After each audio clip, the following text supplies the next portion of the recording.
rafales de vent soufflant par endroits à plus de 80 km/h ont eu raison de la façade de cet hôtel flambant neuf situé à la Confluence.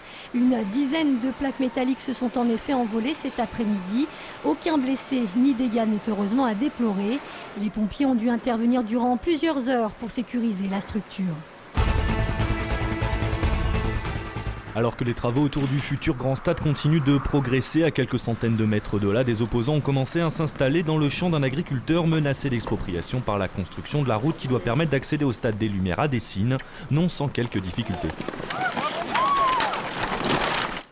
On est extrêmement nombreux, je pense, à penser que 750 millions d'euros utilisés pour l'intérêt public, ça pourrait être autre chose qu'un stade de foot. S'ils veulent faire du foot, qu'ils viennent, là. Il y en a plein là de la place, on peut tous jouer au foot tous en même temps s'ils veulent.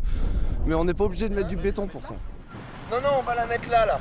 Pour l'instant, ils ne sont qu'une petite douzaine, mais espèrent voir leur rang gonfler rapidement. À politique, ils se définissent comme des citoyens engagés et comptent bien installer un campement ici, au milieu des moutons, pour une durée indéterminée. Ce qu'on espère, c'est mobiliser le maximum de personnes citoyennes, habitantes du quartier, habitantes de Lyon, de la région, de la France et autres. Vous pensez rester ici combien de temps ? Autant que possible. Déclaré d'intérêt général, le permis de construire du grand stade a été délivré en février dernier. Sa construction devrait démarrer début mai, ce qui entraînera l'expropriation d'environ 80 propriétaires. L'avocat lyonnais David Metaxas pourra continuer d'exercer. Le Conseil de l'ordre des avocats a rendu sa décision aujourd'hui. La demande d'interdiction avait été formulée par le juge d'instruction Gachon, qui avait ouvert une information judiciaire à l'encontre de l'avocat pour recel de violation du secret professionnel dans le cadre de l'affaire Néret. Le Conseil de l'ordre a estimé que les conditions légales d'une telle mesure n'étaient pas réunies. En revanche, suite à l'examen de certaines pièces du dossier, le bâtonnier a décidé d'ouvrir une enquête déontologique pour déterminer si des fautes disciplinaires avaient été commises. David Metaxas pourrait donc par la suite faire l'objet d'éventuelles sanctions. Il risque ce que risque tout avocat qui enfreint les règles déontologiques. Il peut aller d'une admonestation à un blâme et éventuellement à une suspension professionnelle qui peut être avec sursis ou ferme. Voilà, mais rien qui entache de façon définitive sa carrière, comme c'était le cas. Ça aurait été le cas si une suspension avait été ordonnée à la demande du juge d'instruction. Ce soir, ces containers seront fermés à Villeurbanne. Ce village expérimental a accueilli 80 personnes sans abri pendant tout l'hiver. Avec la fin du plan froid, il ferme ses portes sur un bilan jugé très positif par son créateur. Nous avons reçu 80 personnes au début du plan froid, que nous arrivons à la fin du plan froid aujourd'hui et que nous avons quand même 65 personnes qui ont trouvé un lieu d'asile en sortant d'ici. Il nous reste 15 personnes qui vont peut-être être réglées.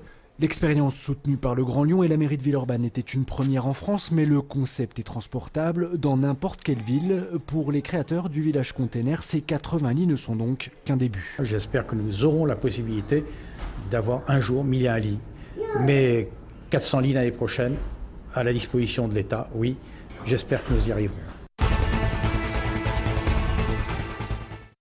Mieux soigner le cancer chez les personnes âgées, c'est le but de l'oncogériatrie qui se développe à Lyon depuis 1997. À l'image de Marie, 101 ans, en janvier dernier, elle a subi une intervention pour soigner son cancer colorectal. Que je ne savais pas ce que j'avais, ça a bien duré 1 an, j'ai tenu quand même.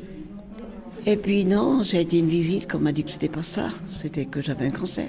Le diagnostic du cancer chez les personnes âgées est plus lent, souvent à cause des autres pathologies déjà existantes. L'oncogériatrie vise à apporter un suivi personnalisé et pas seulement de la chirurgie. Faire parler ensemble différentes disciplines que sont la chirurgie, les spécialités d'organes, les spécialités cancérologiques comme l'oncologie, la radiothérapie et la gériatrie, c'est-à-dire la prise en charge des problèmes associés au vieillissement.